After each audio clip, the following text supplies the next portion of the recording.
دعم كعب الأحبار وخطته في هدم الدين الإسلامي وتحريفه وتفكيكه بل تفتيته من الداخل. فمثلا لاحظوا كيف أن عثمان بن عفان لعنه الله حينما كان يشكل عليه أمر يريد أن يستفتي في مسألة شرعية مع أنه خليفة وخليفة راشد كما يزعم المخالفون، المفروض أن يعرف مثلا جواب هذه المسائل. على أي حال، بدلا من أن يستفتي أصحاب رسول الله يذهب إلى أخي رسول الله وصيه خليفته الشرعي، بدلا من أن يذهب إلى باب مدينة علم رسول الله وهو أمير المؤمنين علي صلوات الله عليه لكي يستفتيه في هذه المسألة، فإنه يستفتي من؟ يطلب الفتوى ممن؟ من كعب الأحبار اليهودي الذي هو ما كان قد أسلم إلا قبل فترة يسيرة. يصبح كعب الأحبار اليهودي هذا الذي جاء أسلم بالأمس يصبح أعلم من كل من عاصروا رسول الله وتتلمذوا على يديه المقدستين. روى المسعودي في مروج الذهب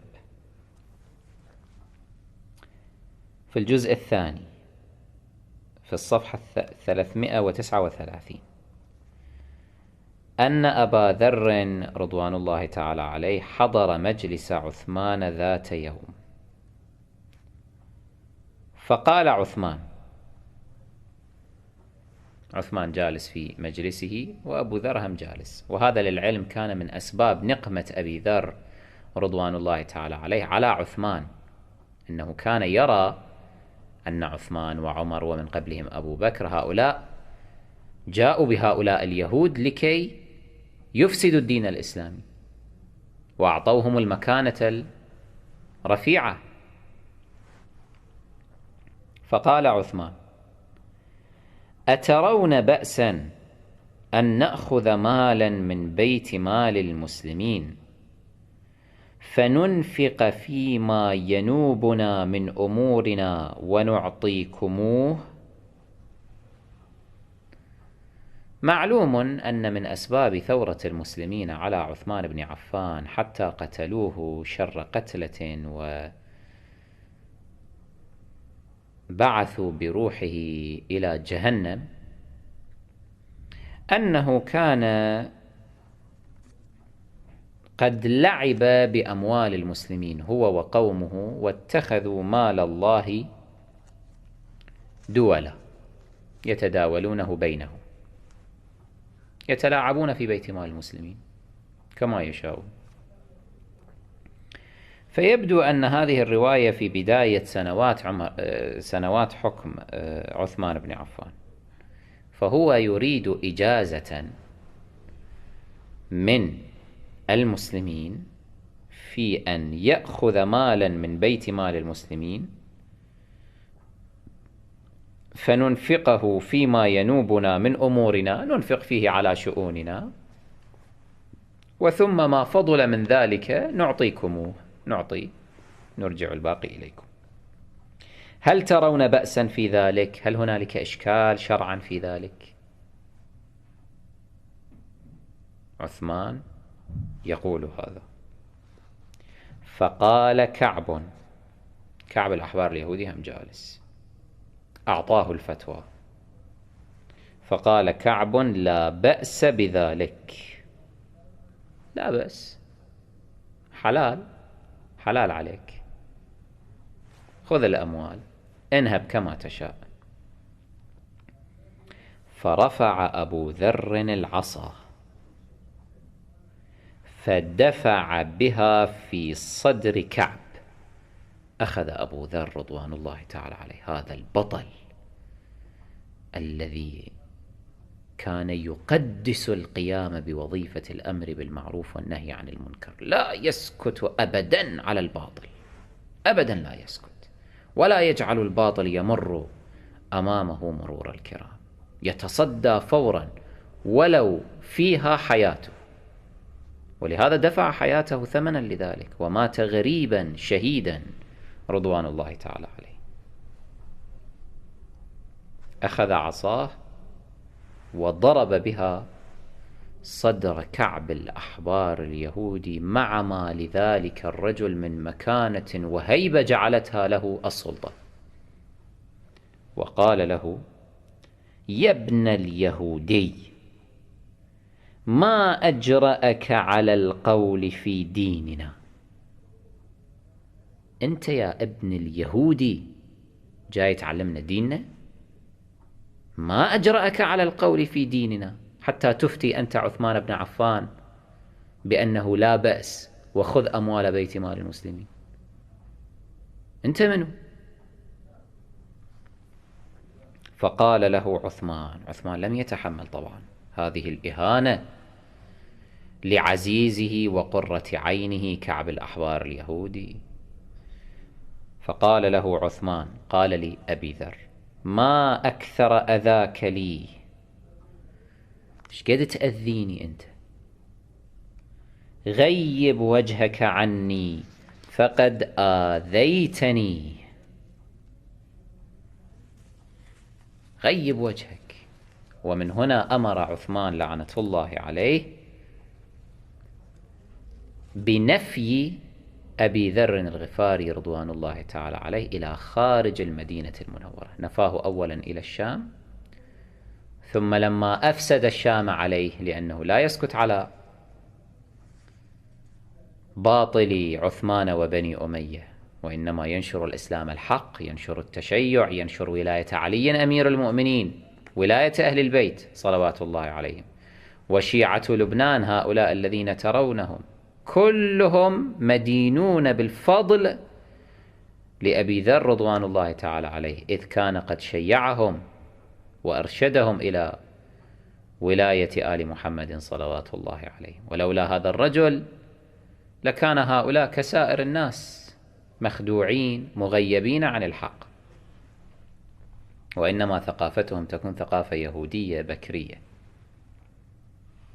فلما وجد عثمان، معاوية كان وال من قبل عثمان على الشام، وجد أن أبا ذر يتحرك بمثل هذا التحرك الخطر، أرسل إلى عثمان أنه هذا أفسد علينا ديارنا فأرجعه إليك. فأمره عثمان بأن يرجع أبا ذر إلى المدينة بأسلوب متوحش، يعني آذوه كثيرا، عذبوه طوال هذا الطريق. ثم بعد ذلك أيضا لم يتحمل عثمان مكوث أبي ذر داخل المدينة، فأرسله إلى منطقة الربذة، حيث لا بشر هناك، لا أحد، لا ماء، لا كل شيء، يعيش في تلك الصحراء إلى أن يموت فيها غريبا شهيدا رضوان الله تعالى عليه. أحد أسباب نفيه لأبي ذر هو أن أبا ذر كان يتصدى لمؤامرة تهويد الدين الإسلامي، ما كان يقبل بأن يرى الدين الذي ضحوا بدمائهم من أجله مع رسول الله صلى الله عليه وآله كي تشيد أركانه هكذا يصادر ويختطف ويصبح دينا يهوديا لكن باسم الإسلام فقط.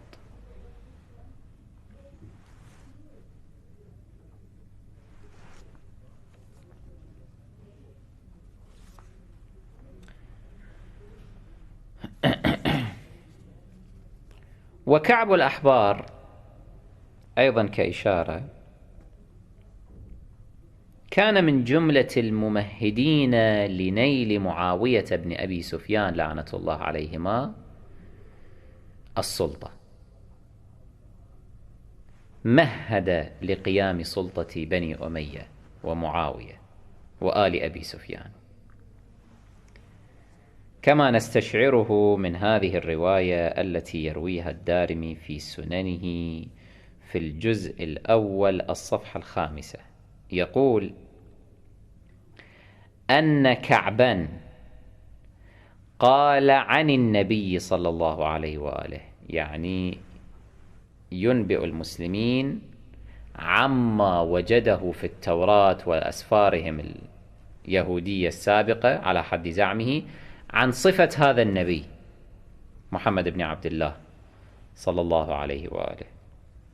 فيقول ماذا؟ كيف يصفه؟ يقول مولده بمكة، طبيعي، ولد رسول الله بمكة، وهجرته بطيبة، يعني المدينة، لأن المدينة المنورة تسمى طيبة أيضا، وملكه بالشام. لاحظتم؟ حشر هاي الفقرة الثالثة مع الفقرتين الأوليتين. مولده بمكة قبول، هجرته بطيبة قبول، أما ملكه بالشام يعني شنو؟ يعني يريد أن يسبغ الشرعية على ملك معاوية وبنيه من بني أمية في الشام. يقول هؤلاء ملكهم ملك شرعي، إذ يمثلون ملك رسول الله صلى الله عليه وآله، كما تنبأت بذلك الكتب المقدسة السابقة. فاقبلوا يا مسلمين، اقبلوا أن يملككم بنو أمية، آل أبي سفيان، الطلقاء من قريش، يملكونكم ويتحكمون بكم ويجعلونها ملكا وراثيا في عشيرتهم، في أبنائهم وأحفادهم، وليس لكم أن تعترضوا على ذلك البتة. ممنوع. لماذا؟ لأن الله قضى وقدر أن يكون نبي آخر الزمان مولده بمكة، هجرته بطيبة، ملكه بالشام، فهذا ملك شرعي لا غبار عليه.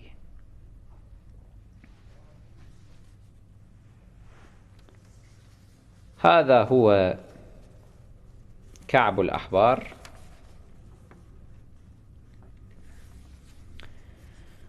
وهؤلاء هم الذين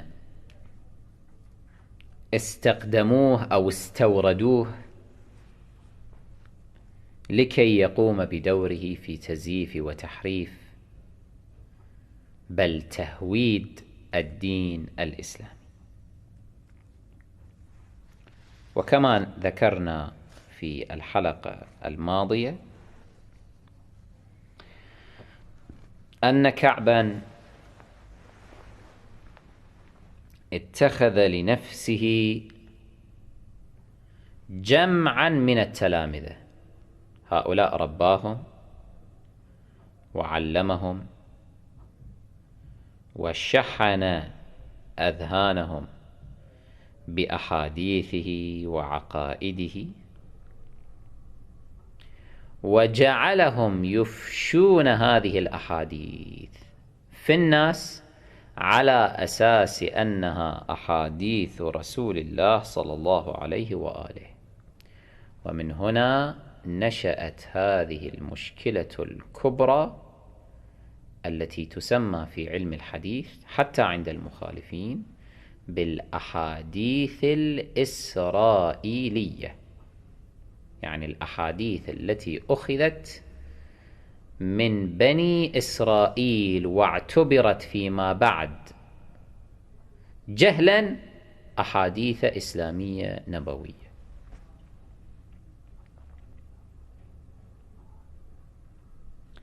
من جملة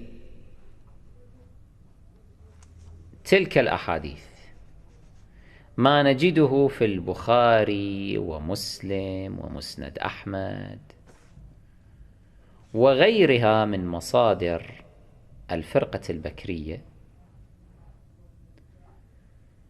من أحاديث منسوبة زورا وبهتانا إلى رسول الله صلى الله عليه وآله، وفيها عقائد يهودية كتجسيم الله تبارك وتعالى، كنسبة القبيح، كنسبة إمكان صدور القبيح منه، جل وعلا عن ذلك،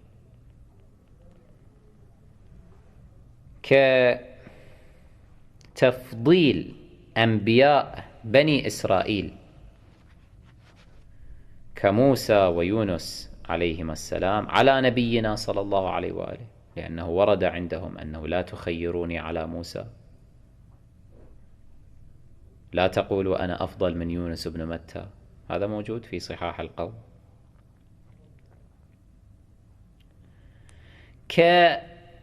كالأحاديث التي تسيء إلى شخصية رسول الله صلى الله عليه وآله وتصوره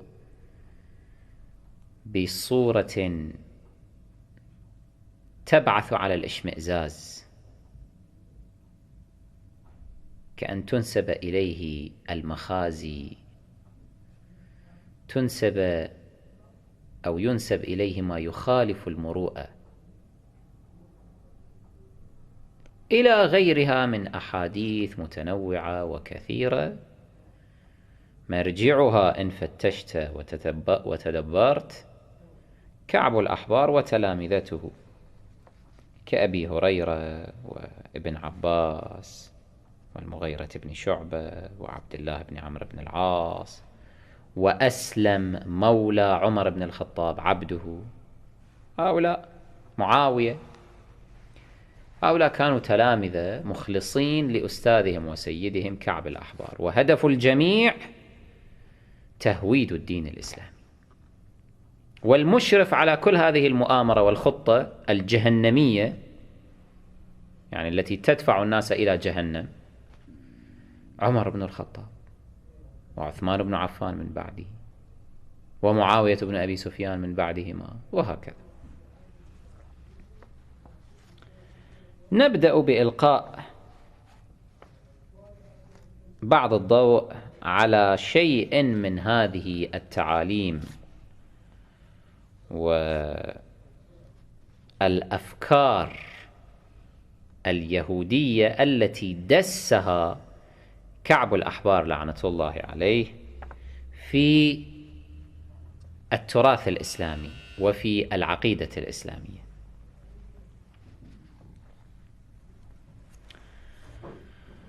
وهذه الروايات التي ننقلها تجدونها في كتب أهل الخلاف من الفرقة البكرية، وننص كما هي عادتنا على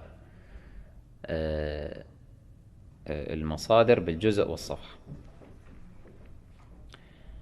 روى أبو نعيم في حلية الأولياء في الجزء السادس الصفحة 20 عن كعب أنه قال، يعني كعب الأحبار، إن الله تعالى نظر إلى الأرض فقال إني واطئ على بعضك، فاستعلت إليه الجبال وتضعضعت له الصخرة، فشكر لها ذلك فوضع عليها قدمه فقال هذا مقامي ومحشر خلقي، وهذه جنتي وهذه ناري، وهذا موضع ميزاني، وأنا ديان الدين.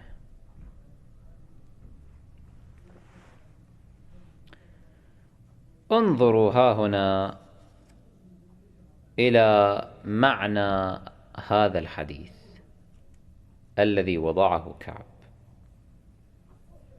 وهو في الواقع يتعلق بأزمة عقائدية وفكرية موجودة في أوساط المسلمين إلى اليوم، وهي أزمة فهم حقيقة عقيدتنا بهذه الصخرة الموجودة في القدس الشريف. يتصور عامة المسلمين مع الأسف أن لهذه الصخرة في الإسلام قداسة خاصة، وهنالك كثير من الأباطيل والأكاذيب التي نسجت حول هذه الصخرة، إذ يقال أن هذه الصخرة هي التي وقف عليها رسول الله صلى الله عليه وآله في حادثة الإسراء والمعراج، ومنها عرج إلى السماء، وأنها حينما عرج النبي إلى السماء تبعته إلى أن توقفت، فلذلك ظلت معلقة في الهواء. والجهلة والأغبياء إلى اليوم يعتقدون بذلك، يظنون أنه بالفعل الصخرة هذه معلقة في الهواء، ولا شيء من هذا على الإطلاق، أكاذيب، أساطير، خرافات. وأنه هذه الصخرة هي أقدس بقعة في الأرض، وأن المحشر في يوم القيامة سيكون عند هذه الصخرة، والميزان والحساب، يعني يوم القيامة كله سيكون هناك، وما إلى ذلك من أكاذيب وأساطير وخرافات نسجت حول هذه الصخرة التي لا قداسة لها في الإسلام. هذه صخرة كان يقدسها اليهود، هذه صخرة ما زال إلى اليوم علماء اليهود يتمنون أن يستحوذوا عليها، ولذلك تجدون هذه الصراعات على تلك المنطقة، يريدون هذه الصخرة. كيف قدست هذه الصخرة في الإسلام؟ من خلال كعب الأحبار اليهودي.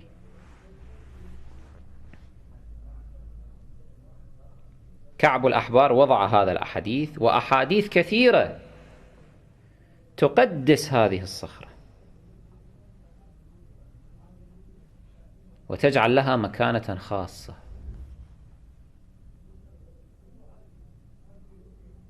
وتسلل مع الأسف ما جاء به كعب الأحبار حتى إلى مصادر بعض أتباع أهل البيت صلوات الله عليهم،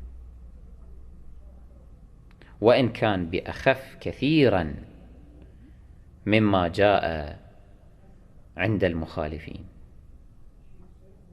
المخالفون عندهم أحاديث كثيرة في تقديس هذه الصخرة.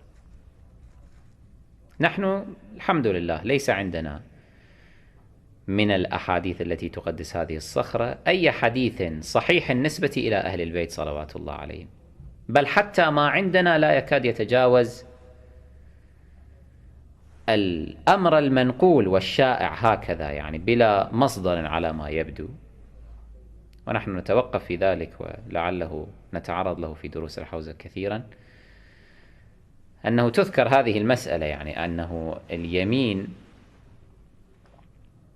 الشرعي إذا كان في مكة فكلما أردت أن تغلظ اليمين أكثر وأن تجعله يعني مؤثرا أكثر فتختار أقدس، يعني يختار الحاكم لمن يحلفه، لمن يجعله يقسم اليمين الشرعي أقدس بقعة في تلك الأرض الطاهرة، في تلك الأرض المقدسة. فمثلا مكة يقول بعض الفقهاء أنه بين الركن والمقام يجري القسم، في المدينة المنورة فبين الروضة والمنبر باعتبار أقدس منطقة في المدينة المنورة. في القدس الشريف يقولون عند الصخرة، عند الصخرة. هذا محل إشكال ومحل تأمل كبير، محل تأمل كبير. وهنالك حديث أيضا غير صحيح طبعا، وعلى ما يبدو أيضا غير معتبر، يعني لا يمكن الحكم باعتباره، منسوب إلى إمامنا السبط الأكبر الحسن المجتبى صلوات الله عليه، وفيهما مضمونه أنه يسأل من قبل بعضهم، ولعله كان اليهود أيضا، عن المحشر، عن أرواح المؤمنين أين تذهب بعد الموت. ففي تلك الرواية التي تجدونها في البحار نقلا عن بعض المصادر غير المعتبرة طبعا، أن الإمام الحسن صلوات الله عليه يقول: أرواح المؤمنين حينما يموت المؤمنون فإن الأرواح تجتمع عند صخرة بيت المقدس. وطبعا هذا مناف لأحاديث صحيحة ومعتبرة كثيرة فيها أن أرواح المؤمنين تجتمع في وادي السلام في النجف أو في ما بين النجف والكوفة، وأن أرواح الكفار والعصاة والمنافقين تجتمع في وادي برهوت في اليمن. وعلى أي حال نحن نعلم أنه في الأزمنة السابقة كان هنالك احتكاك فيما بين الرواة، وكانت تحدث مثل هذه التسللات. فلذا أوصانا أئمتنا صلوات الله عليهم بأن نميز بين أحاديثهم ونعرضها على كتاب الله، ونأخذ بما اشتهر بين أصحاب الأئمة الثقات، وننبذ ما اشتهر عند المخالفين، لأن الرشد في خلافهم. فهذه الرواية التي غير صحيحة النسبة إلى الإمام الحسن صلوات الله عليه، لأنها توافق ما لدى العامة والمخالفين من روايات مرجعها كلام كعب الأحبار والأحاديث التي كذبوا بها على رسول الله صلى الله عليه وآله في تقديس تلك الصخرة، فإننا نردها. إذن قد يسأل سائل ها هنا أنه ما الذي يقدس إذن في القدس الشريف؟ نقول الذي يقدس في القدس الشريف هو بيت المقدس، هذا الذي نحن نقدسه. نحن نقدس القدس ونعتبرها بقعة من بقاع الله المقدسة، ولكن لا بمثل هذه المبالغات. بيت المقدس الذي في القدس الشريف أين هو؟ هو ذلك المسجد الذي تجدونه إلى جوار تلك الصخرة، ذلك المسجد الذي هو ذو قبة خضراء. هذا على ما يبدو هو الذي قدسه الإسلام. أما تلك الصخرة فلا قداسة لها في الإسلام، إنما قدست من قبل كعب الأحبار في زمن عمر بن الخطاب إذ وضع هذه الأحاديث، ثم جاء عبد الملك بن مروان لعنة الله عليه وفي أثناء صراعه مع عبد الله بن الزبير الذي أعلن نفسه خليفة في مكة، كي يصرف عبد الملك بن مروان الناس من أن يحجوا إلى مكة ويلتقوا بعبد الله بن الزبير ويبايعونه ويتأثرون به فيخرجون على عبد الملك بن مروان خليفة الشام، صرف عبد الملك الناس من الحج إلى مكة إلى الحج إلى القدس، فبنى ما يسمى بقبة الصخرة الموجودة إلى اليوم، وجعل الناس يذهبون ويحجون إليها ويطوفون حولها 7 أشواط ويحلقون رؤوسهم ويذبحون هديهم هناك، على أساس أنه هذا يجزي عن الحج إلى مكة المكرمة. هذه هي حقيقة الأمر. تتمة هذا المبحث إن شاء الله تعالى وتعليقنا على هذه الرواية وسائر الروايات نرجئها إلى الحلقات المقبلة، وصلى الله على سيدنا محمد وأهل بيته الطيبين الطاهرين. اللهم صل على محمد وآل محمد وعجل فرجهم والعن أعداءهم.